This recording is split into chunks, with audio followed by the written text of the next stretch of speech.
Bienvenue sur Esprit Profond, l'espace où chaque pensée devient une exploration vers la vérité intérieure. Aujourd'hui, nous plongeons dans un sujet fascinant et universel, la psychologie de faire semblant d'aller bien. Combien de fois avons-nous dissimulé nos véritables émotions derrière des sourires et des gestes de confort, prétendant que tout allait bien? Ce masque social que nous portons tous cache une réalité plus complexe et parfois douloureuse. À travers cette vidéo, nous allons explorer les mécanismes subtils de ce comportement et comprendre les profondes implications qu'il a sur notre bien-être mental et émotionnel. Préparez-vous à un voyage introspectif, où chaque mot résonne comme une invitation à découvrir ce qui se cache derrière les apparences. Le masque social, une prison invisible. Combien de fois, dans le silence de nos journées, avons-nous mis un masque pour cacher ce qui se cache au fond de nous? Combien de sourires avons-nous offerts alors que notre cœur était en lambeaux? Combien de conversations avons-nous menées en feignant l'indifférence alors que notre esprit était tourmenté par des tempêtes invisibles? Il y a quelque chose de profondément humain dans ce besoin de paraître heureux, d'afficher une façade, mais ce besoin cache une vérité qui mérite d'être explorée. Carl Jung, dans son œuvre Psychologie et Alchimie, soulignait un aspect essentiel de la condition humaine. Nous ne devenons pas éclairés en imaginant des figures de lumière, mais en rendant l'obscurité consciente. Cette obscurité dont il parle n'est autre que la partie de nous-mêmes que nous tentons de cacher. Nos faiblesses, nos douleurs, nos angoisses, tout ce qui nous rend humains mais que nous préférons dissimuler derrière un masque. Ce masque que l'on porte chaque jour devient peu à peu une seconde peau. Il est facile à enfiler, mais extrêmement difficile à enlever. Dans une société où la perfection est valorisée, où les réseaux sociaux multiplient les images idéalisées de vie sans faille, il devient presque inconcevable de laisser voir nos blessures. Nous avons appris à masquer notre vulnérabilité, à porter des sourires qui cachent nos véritables émotions, à afficher une image soigneusement construite de nous-mêmes. Ce masque social, à première vue inoffensif, finit par devenir une prison invisible. Une prison que nous nous imposons à nous-mêmes en cherchant à répondre à des attentes externes qui ne sont souvent que des illusions. Mais qu'est-ce que cela fait à notre psyché? Cette dissonance entre ce que nous montrons et ce que nous ressentons vraiment?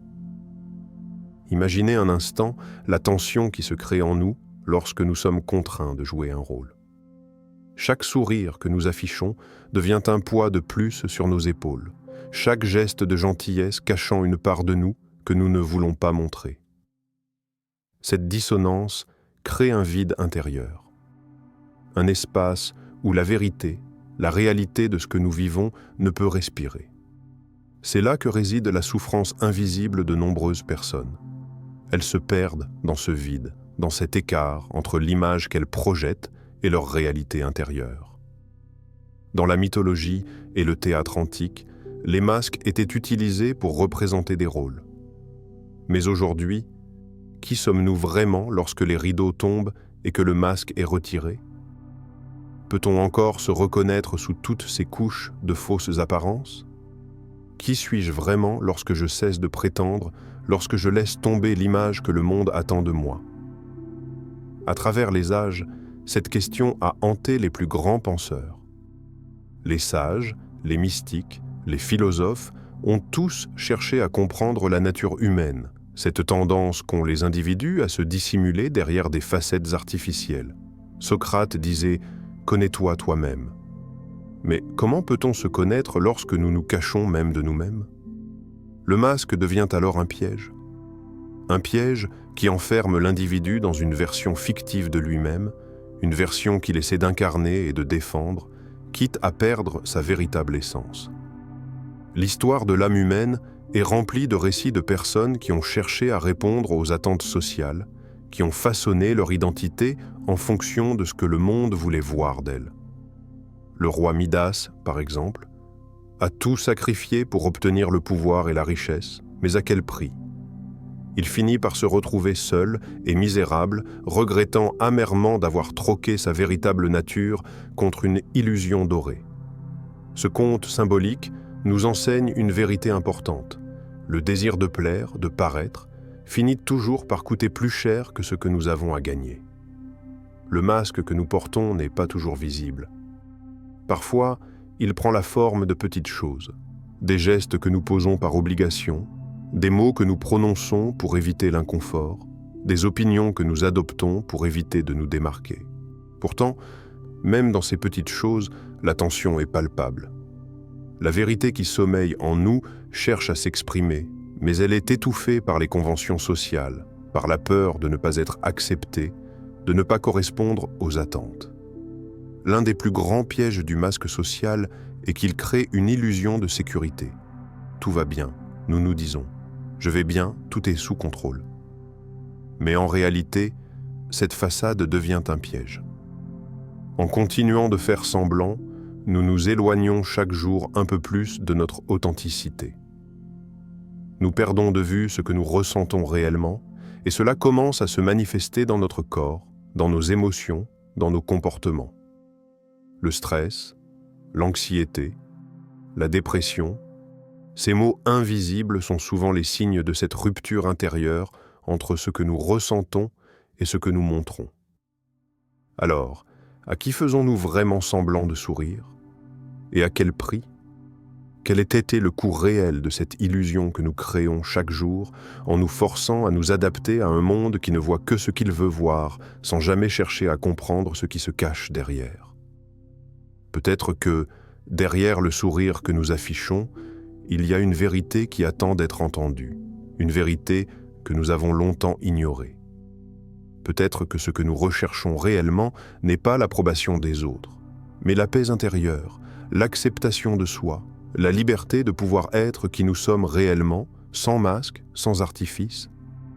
Le masque social est une prison invisible, mais il est possible de l'enlever si nous avons le courage de regarder à l'intérieur, de rendre l'obscurité consciente.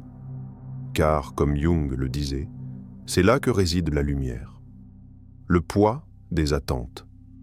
Quand l'illusion devient une souffrance, l'ombre est la partie cachée de l'être, et chaque fois que nous ignorons cette partie, elle revient pour nous hanter.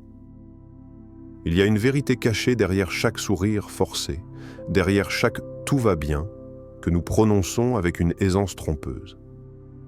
Cette vérité, c'est le poids des attentes qui pèsent sur nous. Ces attentes ne viennent pas seulement de l'extérieur.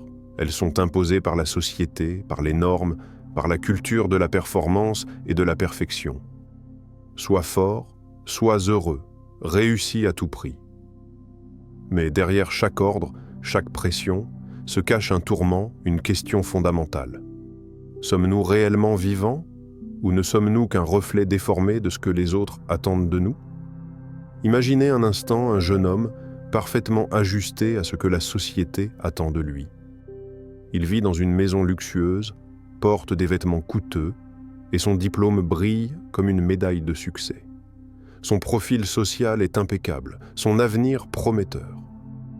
Pourtant, chaque soir, lorsque la lumière de la journée s'éteint et que la solitude envahit son appartement, il se réfugie dans le silence, seul avec ses pensées. Il laisse les larmes couler en silence, car c'est la seule forme de vérité qui lui reste. Cette histoire, bien que symbolique, est malheureusement trop familière pour beaucoup. Des millions d'individus vivent dans l'ombre de ce double jeu, celui d'incarner une image parfaite tout en luttant intérieurement contre la douleur de ne pas être soi-même. Les attentes sociales sont des chaînes invisibles, mais elles pèsent lourdement sur nos épaules. Elles transforment chaque moment de notre vie en une scène de théâtre où nous jouons un rôle. Nous essayons de convaincre le monde de notre bien-être, de notre succès. Et pendant ce temps, qui sommes-nous réellement? La réalité, pourtant, est bien plus complexe. Nous ne sommes pas seulement des apparences et des attentes, nous sommes des êtres de profondeur, de contradiction, de souffrance et de joie, d'échec et de réussite. Mais à force de jouer ce rôle, nous finissons par oublier notre propre essence. Nous devenons esclaves de ce masque social qui nous étouffe à chaque respiration. Et alors, quel est le prix de cette illusion? Cette quête incessante pour correspondre à un idéal externe nous pousse à sacrifier une part de nous-mêmes. Nous nous égarons dans un monde de performance et de résultats, en oubliant ce que signifie réellement vivre. Cette pression constante de devoir réussir selon les critères du monde extérieur ne fait qu'alimenter l'illusion d'un bonheur qui n'est qu'éphémère. En essayant de devenir ce que les autres attendent de nous, nous perdons petit à petit le contact avec notre propre réalité intérieure. Ce que nous croyons être une solution devient en fait une forme de souffrance insidieuse, un gouffre qui s'élargit de jour en jour. Carl Jung, dans ses écrits, nous met en garde contre ce danger. Nous ne devenons pas éclairés en imaginant des figures de lumière, mais en rendant l'obscurité consciente. Nous avons tous cette obscurité en nous, mais nous choisissons trop souvent de l'ignorer, d'y résister, de la cacher sous des couches d'apparence et de faux semblants. Et c'est là que réside le vrai danger. Ignorer cette ombre, refuser de l'accepter, c'est ouvrir la porte à une souffrance silencieuse qui ronge progressivement notre bien-être. Prenons un moment pour réfléchir. Combien d'entre nous avons déjà ressenti ce poids lourd sur nos épaules? Combien de fois avons-nous agi selon les attentes des autres, au détriment de notre propre vérité intérieure? Que ce soit dans notre vie personnelle, professionnelle ou sociale, nous avons tous connu cette pression, ce besoin de toujours paraître sous notre meilleur jour, même lorsque notre cœur est en miettes. Et cette pression se cache dans chaque petit geste, dans chaque regard, dans chaque conversation où nous ne pouvons nous empêcher de mentir à nous-mêmes. L'illusion de la perfection devient une souffrance parce qu'elle nous déconnecte de notre humanité. Nous n'avons pas besoin de répondre aux attentes des autres pour exister. Nous avons simplement besoin de vivre de manière authentique, de nous accepter avec nos imperfections, de nous libérer du regard du monde qui nous juge en permanence. Et pourtant, nous persistons. Pourquoi? Parce que la peur de la honte, la peur de l'abandon, de l'échec, est plus forte que notre désir d'être nous-mêmes. Nous avons été conditionnés à croire que la perfection est synonyme de réussite. Nous avons été éduqués à masquer nos faiblesses, à cacher nos émotions, à éviter de montrer nos failles. Et chaque fois que nous faisons cela, une partie de nous meurt, lentement mais sûrement. Nous devenons des ombres de nous-mêmes, emprisonnés dans une image que nous avons construite pour satisfaire les autres. Mais que se passerait-il si, pour un instant, nous cessions de jouer ce rôle? Et si nous laissions tomber ce masque qui nous épuise, qui nous isole, pour accepter enfin qui nous sommes vraiment? Qu'est-ce qui se libérerait en nous si nous cessions de chercher l'approbation des autres et commençons à nous écouter nous-mêmes? Et si la véritable liberté résidait dans la capacité d'être authentique, même dans la vulnérabilité, même dans la douleur? Dans un monde où l'illusion de la perfection est constamment vendue comme la norme, il est essentiel de se rappeler que la vraie vie ne réside pas dans l'apparence, mais dans l'acceptation de soi. La souffrance naît lorsque nous ignorons cette vérité intérieure, lorsque nous restons prisonniers des attentes des autres.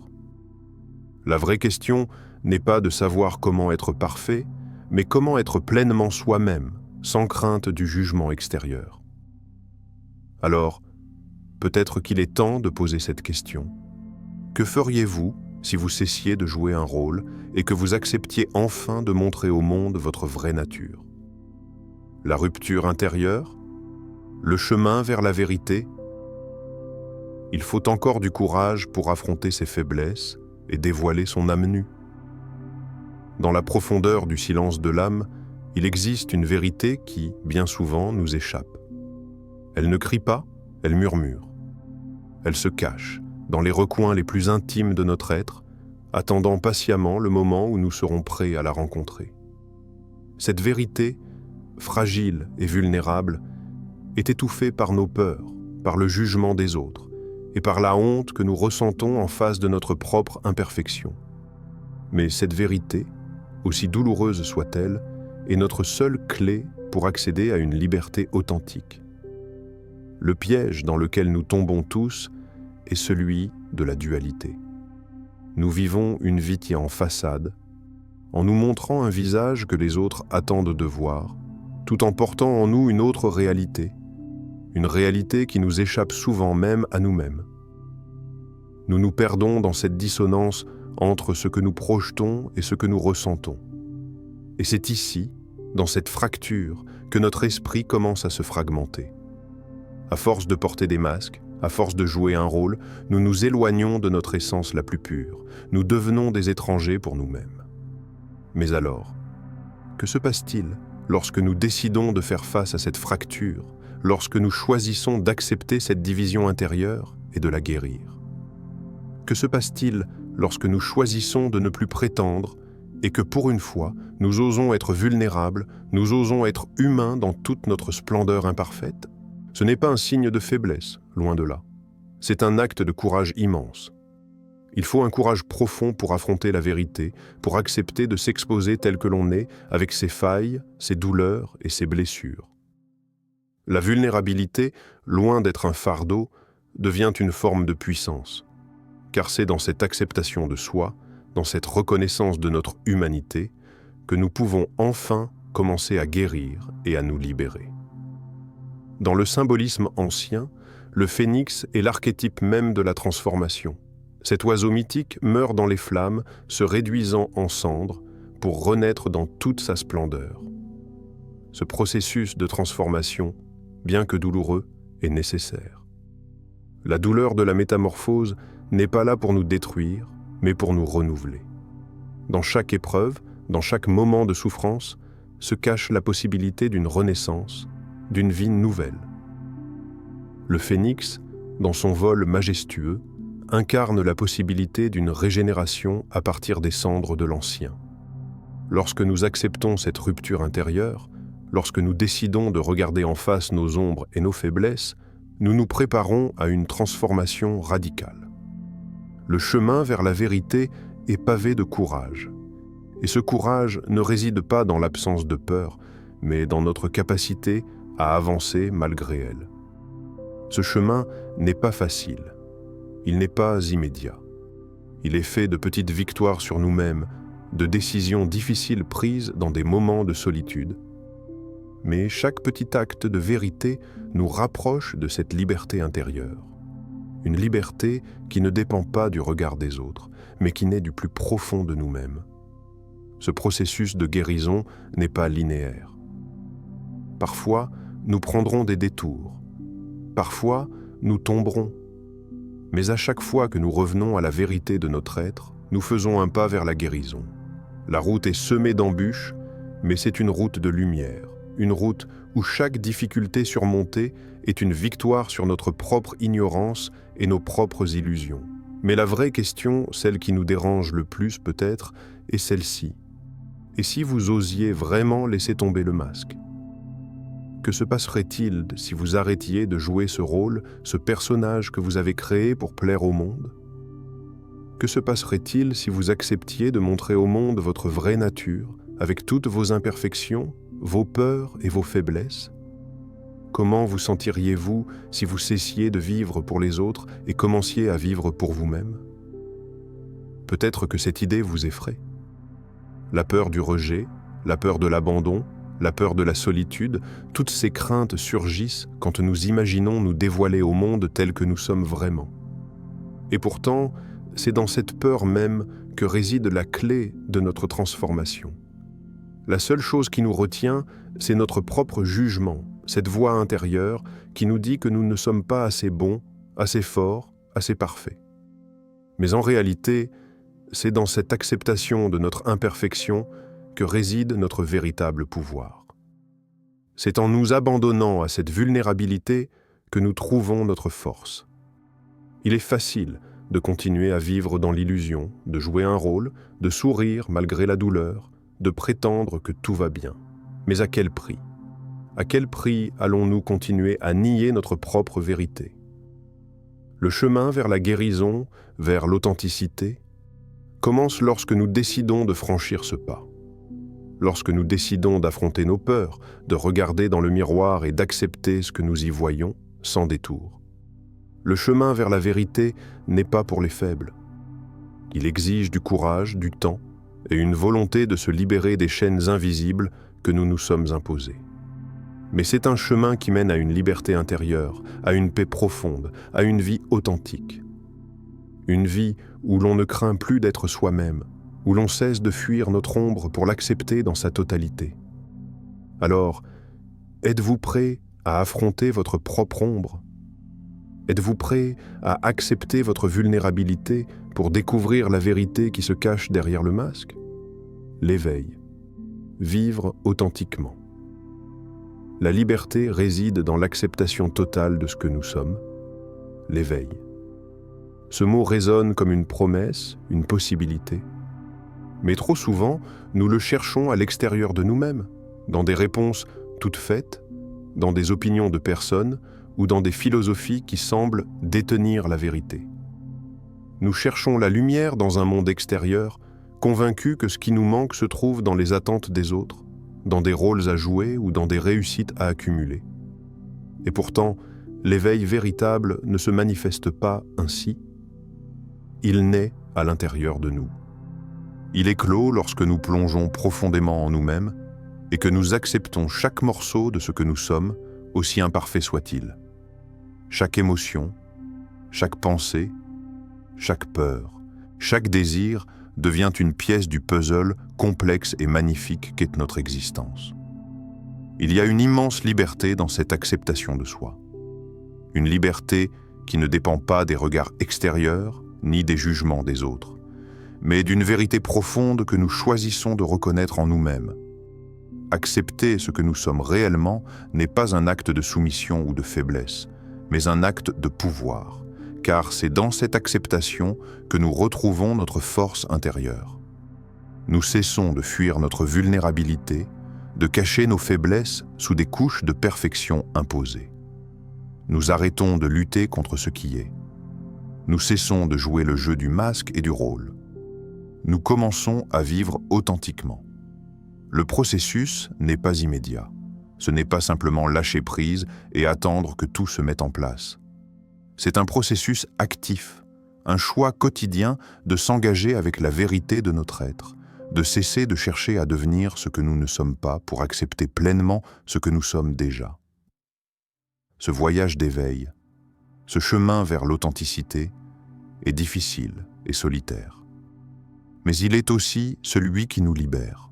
Prenons l'exemple d'un jeune écrivain, par exemple, pris dans la pression de réussir, d'être vu et reconnu. Son travail le laisse épuisé, en quête d'un sens qui lui échappe. Il décide alors de tout arrêter, de se retirer du monde pendant 1 an pour se concentrer sur son écriture, loin des attentes extérieures. En abandonnant la course à la reconnaissance, il se découvre à nouveau. Dans ce silence, loin du regard des autres, il se reconnecte à son essence, à ce qu'il avait perdu de vue dans la quête effrénée de la validation. Il n'avait pas besoin de plus d'acclamations, de plus de succès, mais de se retrouver lui-même dans un acte pur de création, dans une écriture libre de toute contrainte. Cet acte de retrait, bien que solitaire et douloureux parfois, lui a permis de découvrir son véritable appel.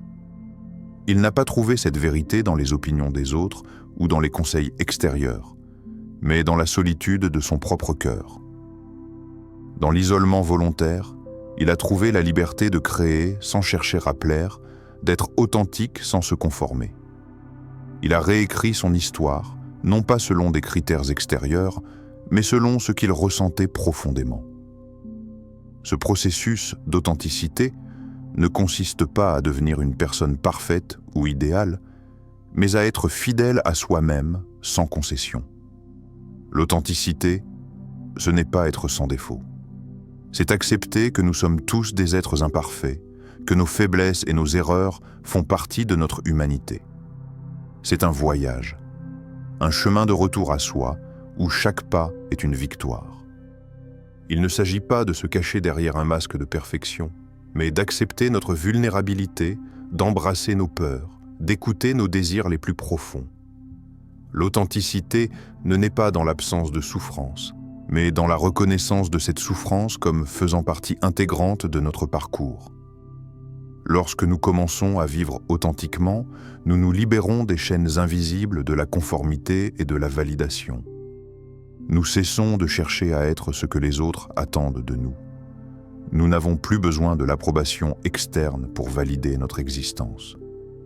Cette libération est celle de l'âme, celle qui nous permet d'être nous-mêmes, sans artifice, sans compromis. Et dans cette liberté réside une immense force, une force tranquille, celle qui naît de l'acceptation et de l'amour de soi. Ce n'est pas un acte égoïste, mais un acte profond de guérison, un acte nécessaire pour pouvoir réellement offrir aux autres ce que nous avons de plus pur. Mais la question essentielle demeure, qu'est-ce qui se libérerait en vous si vous cessiez de prétendre ? Que se passerait-il si vous cessiez de jouer le rôle que vous avez endossé pour plaire aux autres ? Que se passerait-il si vous vous permettiez d'être vrai, de montrer vos défauts, vos imperfections, vos fragilités, sans crainte du jugement ? Peut-être que, derrière cette façade, vous découvrirez une version plus lumineuse et plus forte de vous-même. Une version qui n'a pas peur d'être vulnérable, qui ne craint pas de montrer ses failles. Car, en réalité, ce n'est pas la perfection qui nous rend vivants, mais l'acceptation de notre humanité dans toute sa richesse et sa complexité. L'éveil ne se trouve pas dans ce que nous cherchons à devenir, mais dans ce que nous choisissons d'accepter que nous sommes déjà. La vérité de notre existence se trouve dans l'authenticité de notre être. Et lorsque nous nous autorisons à vivre cette vérité, lorsque nous cessons de prétendre, c'est là que nous découvrons la véritable liberté. L'éveil vers une vie authentique n'est pas un chemin facile, mais c'est celui qui mène à une liberté profonde. En cessant de prétendre et en acceptant pleinement qui nous sommes, nous nous libérons des chaînes invisibles qui nous empêchent de vivre pleinement.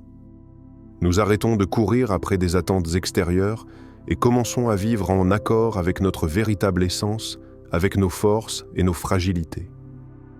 C'est dans cette acceptation de soi, dans ce courage de faire face à nos vulnérabilités, que réside notre plus grande puissance. Si vous vous êtes retrouvé dans ces réflexions, si vous sentez qu'il est temps de franchir ce pas vers l'authenticité, il est maintenant temps d'agir. Ne laissez pas la peur ou les attentes des autres vous retenir. Soyez fidèle à vous-même, laissez tomber le masque et embrassez la vérité de votre existence. Chaque pas vers l'authenticité est une victoire sur l'illusion, un pas vers une vie plus libre et plus épanouie. Rejoignez-nous sur Esprit Profond pour continuer à explorer ces vérités profondes, à éveiller votre potentiel intérieur et à vivre une vie alignée avec votre vrai moi. Abonnez-vous et commencez votre voyage vers une transformation authentique.